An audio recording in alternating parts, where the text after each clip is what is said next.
I never thought I'd be that guy, the one who checks his wife's phone, who doubts every late-night meeting or spontaneous business trip. But here I was, wide awake at 3 a.m., staring at the ceiling while my wife, Mara, slept beside me, her soft breathing filling the silence of our bedroom. It started small, like these things usually do. A missed call here, a late text there. She was always ambitious, driven, one of the things I loved most about her. But something had changed. Her promotion came out of nowhere. She'd been at the firm for less than a year, and suddenly she was director of client relations. That should have been cause for celebration, right? And it was. For a while. Until that gnawing feeling in my gut wouldn't let me rest. David was so impressed with my presentation today, she had said a few weeks ago, referring to her boss. I remember how she smiled when she talked about him, her eyes lighting up in a way that made me wonder if it was just the job that had her excited. I brushed it off. I had to be imagining it.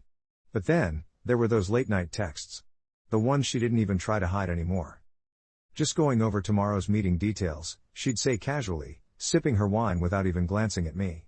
But the way her fingers moved quickly, almost nervously over the screen, didn't match her tone. I told myself to let it go. People get busy when their careers take off. They work long hours. It's normal, right? But when she came home one night, reeking of expensive cologne that wasn't mine, I felt something snap inside me. "Who's wearing Dior Sauvage at your office?" I joked, trying to play it cool. She looked at me for a second, longer than she should have, before laughing it off. "Oh, David must have walked past me on his way out. He always wears too much of that stuff." David again. The name had started to grate on me, like the sharp edge of a knife slowly carving through my skin. I could feel it, the unspoken truth between us, the heavy silence that crept into our conversations when we talked about her job. There was something going on. I didn't need proof. The way she carried herself after work, more confident, more detached. It was all I needed to know. I could have confronted her right then and there, but something stopped me. I wanted to be sure.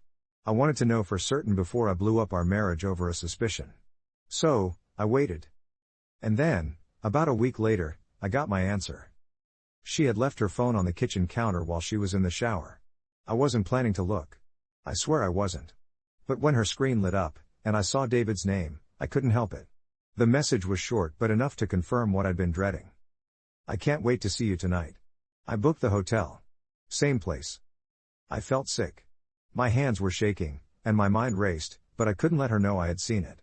I had to play it cool, act normal. I needed time to think. That's when a thought crossed my mind. If Mara was cheating on me with her boss, maybe, just maybe, there was another way to deal with this. Something that didn't involve throwing a tantrum or wrecking my life over her affair. David was married, too. I'd seen his wife at the company's holiday party last year. She was beautiful, tall, blonde, with a kind of effortless elegance that made heads turn. She hadn't paid much attention to me that night, but I remembered the way she looked at David, the way she held his arm like she owned him. I wondered what she'd think if she found out her husband was sneaking around with someone half his age. I wondered if she'd want revenge as much as I did. The idea started as a fleeting thought, but the more I turned it over in my head, the more sense it made. Why not? If Mara and David wanted to play their little game, why shouldn't I join in? But this was going to be different. I wasn't just going to cheat on my wife. No, I was going to get even. And I knew exactly how. I started showing up at more of Mara's work events. The company's cocktail hours, networking meetups, any excuse to be around her colleagues, to watch her and David interact. If there was any doubt left in my mind, it disappeared the second I saw the two of them together. They didn't have to touch for me to know. It was in the way he looked at her, like she was his prized possession, something he could barely keep his hands off of. And Mara? She was eating it up. Laughing at his jokes, flashing that flirtatious smile I used to think was just for me. It took everything in me not to walk right up to them and blow the whole thing up. But that wasn't the plan. Not yet. David's wife, Natalie. I learned her name that night. She was there, standing by the bar, nursing a glass of wine while David practically fawned over my wife in front of her. She didn't seem to mind, or at least, she was good at pretending not to. I approached her, keeping it casual. We made small talk about the event, about her husband's work. She was polite, but I could sense something beneath the surface. There was a distance in her eyes, the same kind of distance I'd been seeing in Mara for months. "Corporate life isn't easy on marriages," I said, after a while, testing the waters. "All these late nights, business trips. It must be tough. Natalie gave a small, knowing smile, but there was something bitter in it. You get used to it, she replied, her voice soft but with an edge. David's always busy. Sometimes I wonder if he even notices when I'm gone. There it was, cracked just enough for me to slip in. We talked for another hour, the conversation flowing more easily than I expected. Natalie was smart, funny, and more than a little bored with her life. By the end of the night, I had her number in my phone. We agreed to meet for coffee later that week, under the pretense of discussing some business opportunities I claimed to be looking into. But we both knew it was more than that. The first time we met outside of a work event, it was at a small cafe on the outskirts of the city. I could tell she was curious, wondering why a guy like me, a married man with no real connection to her, was suddenly interested in getting to know her. I made it easy for her, playing up the angle of being a concerned husband, worried about Mara's growing distance because of her work. Natalie didn't say much at first, but I could see it in her eyes. She was thinking the same thing I was. Her husband was up to something. She just didn't have the proof yet. You ever feel like your spouse is slipping away? I asked, leaning in slightly, letting my words hang in the air between us. Like they're not really present anymore? She stirred her coffee, looking down at the cup as if the answer might be in there somewhere. Yeah, she said quietly. All the time. We let the silence stretch between us for a minute, both of us lost in our thoughts. Then, she looked up at me, her blue eyes sharp with a mix of curiosity and something darker. What do you think we should do about that? Her question wasn't innocent. She knew exactly where this conversation was headed. I leaned back in my chair, considering my next move. I don't know, I said slowly. But maybe we can help each other figure that out. We started meeting more regularly after that. Coffee turned into drinks, drinks turned into dinners. I could feel the tension building between us with each meeting, the unspoken attraction that we both refused to acknowledge, at least, not out loud. I didn't rush it. I wanted her to come to me, to make the first move, because that would make what came next all the more satisfying. If I played my cards right, I could have her in my bed before Mara even realized what was happening. But more than that, I wanted David to know. I wanted him to feel the same betrayal I felt, to see his wife wrapped up in the arms of another man. I wanted him to suffer. And so, I waited. It didn't take long. About a month after we started our little meetings, Natalie invited me to her place. David was out of town on business, she said. I could hear the nervous excitement in her voice when she called. This was it, the moment I'd been planning for. I showed up at her house that night, dressed a little sharper than usual. The way she opened the door, her blonde hair loose around her shoulders, wearing a silk robe that didn't leave much to the imagination, I knew she had been waiting for this as much as I had. We didn't talk much. The second I stepped inside, her lips were on mine, hungry and desperate. All those weeks of tension, of pretending we were just two married people looking for comfort, melted away in an instant. It was pure revenge, cold, calculated, and more satisfying than I could have imagined. After that night with Natalie, everything changed. I had crossed the line I'd been tiptoeing around for weeks, but instead of regret, I felt a strange sense of power. This wasn't just about revenge anymore, it was about control. Every time Mara came home late from work, every time I saw the glint in her eye when she mentioned David, I had to bite my tongue to keep from smiling. She had no idea what I was doing behind her back, just like I had no idea what she was doing behind mine. But it wasn't enough. Not yet. I wanted more. I wanted them to feel the tension I was feeling, to realize just how twisted this web had become. And I knew exactly how to make that happen. I'd been keeping up appearances with Mara. We still went out for dinner once a week, still spent time together, even though every word that passed between us felt like a lie. I was waiting for the right moment to strike, the perfect opportunity to put all the pieces in motion. It came a few weeks later when Mara suggested we go out to dinner to celebrate a new client she'd landed. I wasn't surprised when she picked one of the city's upscale restaurants, the kind where she knew David liked to go. I played along, agreeing enthusiastically, even though I could see right through her plan. She wasn't celebrating the client. She was celebrating her affair. That's when it hit me. Why not make this night one to remember? I sent a text to Natalie a few hours before dinner. Nothing too suggestive, just enough to catch her attention. How about dinner tonight? I know a place. She replied within minutes. I could practically hear the excitement in her words. Sounds great. I'll be there. And just like that, everything was set. The restaurant was packed when Mara and I arrived. The atmosphere was as luxurious as you'd expect, with low lighting and the kind of quiet hum that only comes from people with money. Mara was dressed to kill, wearing a tight black dress that hugged her curves in all the right places, her long black hair pulled back into a sleek ponytail. She looked every bit the confident, successful career woman, but I couldn't stop picturing her in some hotel room with David. I didn't have to wait long for Natalie and David to show up. I spotted them the second they walked in, David's arm wrapped possessively around Natalie's waist, like he was staking his claim. I felt a surge of satisfaction seeing them together, knowing what I'd done behind both their backs. Mara hadn't noticed them yet. She was too busy scanning the wine list, probably already planning her next excuse to sneak away for another work meeting. I leaned in, pretending to be interested in her choices, when I caught a glimpse of Natalie heading toward the bar. Alone. Perfect. I'll be right back, I said, standing up before Mara could protest. Just need to hit the restroom. I made my way to the bar, my heart pounding with anticipation. Natalie was leaning against the counter, sipping a glass of wine, her eyes scanning the room as if she were looking for me.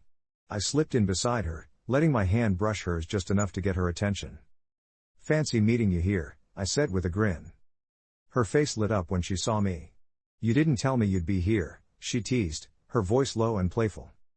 Thought I'd surprise you, I replied, leaning in slightly. The scent of her perfume hit me, something sweet, expensive. I could feel the heat between us building again, just like it had the last time we were alone together. She was flirting openly now, her body language practically screaming for attention. I could see David across the room, seated at a table, completely oblivious to what was happening just a few feet away. It was almost too easy. But what I hadn't counted on was Mara. I hadn't noticed her at first, not until I felt that icy chill crawl up my spine, the feeling you get when someone is watching you. I turned just in time to see her standing near the entrance to the dining area, her eyes locked on Natalie and me. For a second, I thought I could play it off. Pretend this was just a casual encounter, maybe even laugh it off as a coincidence. But then I saw the way Mara's expression shifted, her smile faltered, her brows knitted together, and in that moment, she knew.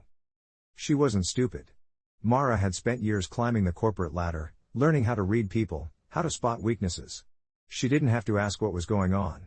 The look on her face said it all. She'd been outplayed. I saw her glance toward the back of the restaurant, where David was seated, oblivious to the tension that had just exploded across the room. Mara's eyes flickered between him and me, and in that instant I realized she had put it together. She knew why I was here. She knew I was seducing David's wife, and she knew exactly why. But instead of confronting me, instead of causing a scene, she did something that caught me completely off guard. She smiled. Mara's smile wasn't the kind that put you at ease. It was cold, calculated, a silent acknowledgement that the game had changed, and she was no longer the victim. I watched her walk back to our table, her posture straight, her steps measured. She didn't rush or stumble.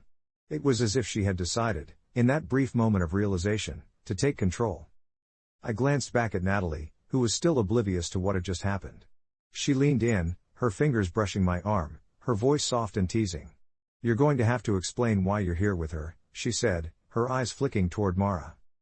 I can handle it, I replied, my voice a little too confident for what I was feeling. The truth was, I didn't know how this was going to play out. Mara had always been unpredictable, but this was a side of her I hadn't seen before. I needed to get back to the table, to see what she was planning. I excused myself from Natalie, promising to meet up later, and made my way over to where Mara was sitting. She looked up at me as I approached, her expression calm, almost amused. You were gone for a while, she said, her voice light, like we were discussing the weather. I sat down, trying to gauge her mood. Just ran into someone I knew at the bar, I said casually, but I could tell she wasn't buying it. Someone like Natalie? She asked, raising an eyebrow. There it was. She wasn't going to pretend. She wasn't going to act like she hadn't seen us. But instead of being angry or hurt, she looked satisfied. Like she had figured something out. Yeah, I admitted. There was no point in lying now. I saw her. Mara leaned back in her chair, taking a slow sip of her wine. I see. And is that part of your plan? Her question caught me off guard. My plan? I echoed, playing dumb. She laughed, but it wasn't the kind of laugh that came from genuine amusement. It was sharp, biting. Come on, don't insult me, Jake. I know what you're doing. You think I don't see it? You think I haven't noticed how you've been watching me and David, how you've been circling around Natalie like a vulture? I felt my stomach tighten. She wasn't just onto me, she was ahead of me. I didn't think you'd care, I said, trying to regain some control. You're the one sneaking around with David, right? Or am I wrong? Mara's expression didn't change. If anything, she seemed almost amused by my accusation. Maybe, she said with a shrug. Maybe not. But here's the thing, Jake. If I was, do you really think you'd be able to stop me by screwing his wife? I didn't have an answer. She had me cornered, and we both knew it. Do you know what's funny? She continued, leaning forward slightly, her voice lowering. I thought I was the one playing David, using him to get ahead at work, to get what I wanted. But now? Now I see what you've been up to. You're not just getting back at me, you're trying to show me you're in control. I opened my mouth to argue, but she wasn't finished. But here's the thing, Jake. You're not in control. You never were. You think sleeping with Natalie makes us even? It doesn't. It just makes you as desperate as me. Her words hit harder than I expected. I had spent weeks building this plan, convincing myself that I was the one calling the shots, that I was the one taking revenge. But now, sitting across from her, I realized that we were both trapped in the same twisted game. And the worst part? She didn't care. We finished dinner without another word about Natalie or David. Mara was calm, composed, as if we were just another married couple enjoying a night out. But there was an unspoken tension between us that neither of us could ignore. Afterward, we went home like nothing had happened. But when we got inside, instead of going to bed, Mara poured herself another glass of wine and sat down on the couch, gesturing for me to join her. I've been thinking, she said, her voice steady. About us. About where we're headed. I stayed silent, waiting for her to continue. I could drag this out, pretend I don't know what's going on. I could keep seeing David, you could keep seeing Natalie, and we could both pretend we're in control. But that's not going to work, is it? I shook my head. No. So, what do we do? She asked, her eyes locking onto mine.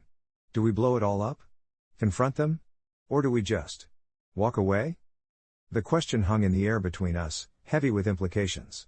She wasn't just asking about David and Natalie, she was asking about us.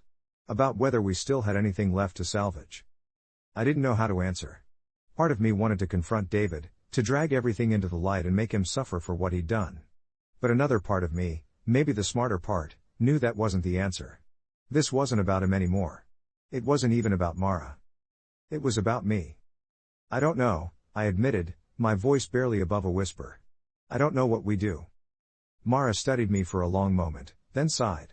I guess we'll figure it out. And with that, she stood up, drained her glass, and headed to bed, leaving me alone with my thoughts. A week went by, and everything felt eerily normal, on the surface, at least. Mara and I continued our routine, but the conversations between us had thinned out to almost nothing. Every moment we spent together felt like we were both waiting for the other shoe to drop. And I knew it was coming. I just didn't know how or when. It wasn't until I got a text from Natalie that the final piece of the puzzle fell into place. David's taking me out to dinner tonight. Thought you might want to join us. I'll be at Maison at 8. Maison. It was the same restaurant where Mara and I had run into them before. My pulse quickened. Natalie didn't know it, but this was it. The end game. I told Mara we had dinner plans that night, something important I had to show her. She didn't ask questions, but I could see that knowing smile returned to her lips, the one that told me she knew more than she was letting on. By the time we arrived at Maison, the air between us was electric with unspoken tension. We were playing the final hand, and both of us were holding cards we hadn't shown yet. David and Natalie were already seated when we walked in, their table tucked away in a quiet corner of the restaurant. I could see the surprise in David's eyes when he spotted Mara, but it quickly faded into something else, something guarded. Mara and I approached their table, and for a moment, no one said a word. The tension was thick, suffocating. It felt like the entire restaurant had gone silent, waiting for the inevitable explosion. Natalie was the first to break the silence, her smile a little too bright, her voice a little too high-pitched. What a coincidence. You guys here for dinner too? Mara smiled back, that same calculated smile she'd given me the night she caught me with Natalie at the bar. Seems like we're all drawn to the same places, doesn't it? David shifted uncomfortably in his seat, clearly thrown off by Mara's calm demeanor. He glanced at me, probably wondering how much I knew, how much Mara knew. But I wasn't giving him anything. This was Mara's move now. I was just here to watch it unfold. We should join you, Mara suggested, not waiting for an invitation. She slid into the chair beside Natalie, leaving me to sit across from David. It was perfect. The four of us, all seated together, like one big, dysfunctional family. The conversation started off awkwardly polite, as if we were all pretending that nothing was out of the ordinary. But there was an undercurrent of tension, an unspoken knowledge that hung between us like a loaded gun. Every word felt like it could set off a chain reaction, and we were all just waiting for someone to pull the trigger. Mara played it cool, though. She kept the conversation light, even joking with David like they were old friends. But I could see the cracks starting to form.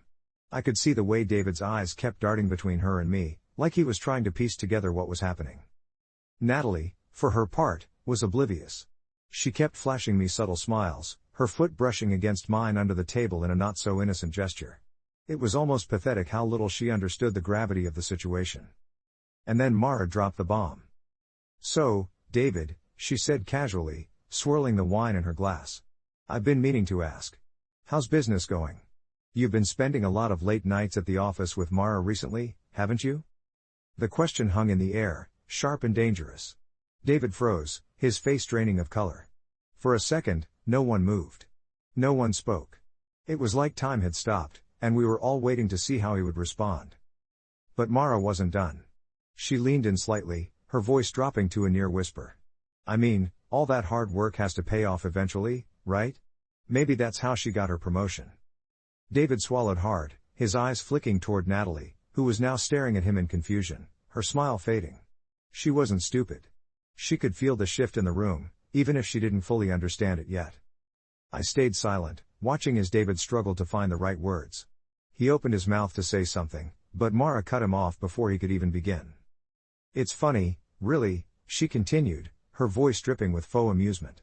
"I always thought it was my work ethic that got me ahead. But maybe it's not about how hard you work. Maybe it's about who you're willing to work with." That was it. The mask slipped. Natalie's eyes widened in shock as she finally understood the implications of what Mara was saying. She looked at David, her face a mixture of disbelief and betrayal. "David?"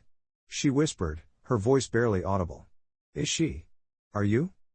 David didn't answer. He didn't have to. The guilt was written all over his face. Natalie stood up abruptly, knocking her chair back as she stared at her husband in stunned silence. Her gaze shifted from David to me, as if she was trying to figure out how deep this betrayal went. But before she could say anything, Mara stood up too, calmly pushing her chair back and reaching for her coat. "Well, this has been fun," she said, her voice cold and detached. "But I think we're done here, don't you?" She didn't wait for a response. She walked out of the restaurant, leaving the rest of us in stunned silence. Natalie finally looked at me, tears welling up in her eyes. "You knew, didn't you?" she asked, her voice breaking. "You knew about all of this, and you didn't say anything." I didn't know what to say. I could have told her the truth, that I had known, that I had been playing my own game all along. But in that moment, it didn't matter. We had all lost. I walked out of the restaurant without looking back, leaving Natalie and David to deal with the wreckage of their own marriage. Mara was already outside, standing by the curb, waiting for me. For a moment, neither of us said anything. We just stood there, side by side, two people who had completely destroyed each other's lives in a twisted attempt to regain control. "So," I finally said, breaking the silence. "What now?" Mara glanced at me, her expression unreadable. "I guess we go home," she said simply. And that was it. We got into the car and drove off, the weight of what had just happened settling in the space between us. Neither of us spoke, but the silence said everything. In the end, there were no winners. Just a couple who had played a dangerous game and lost. What would you do if your partner's success came at the cost of trust? How should it end for all four involved?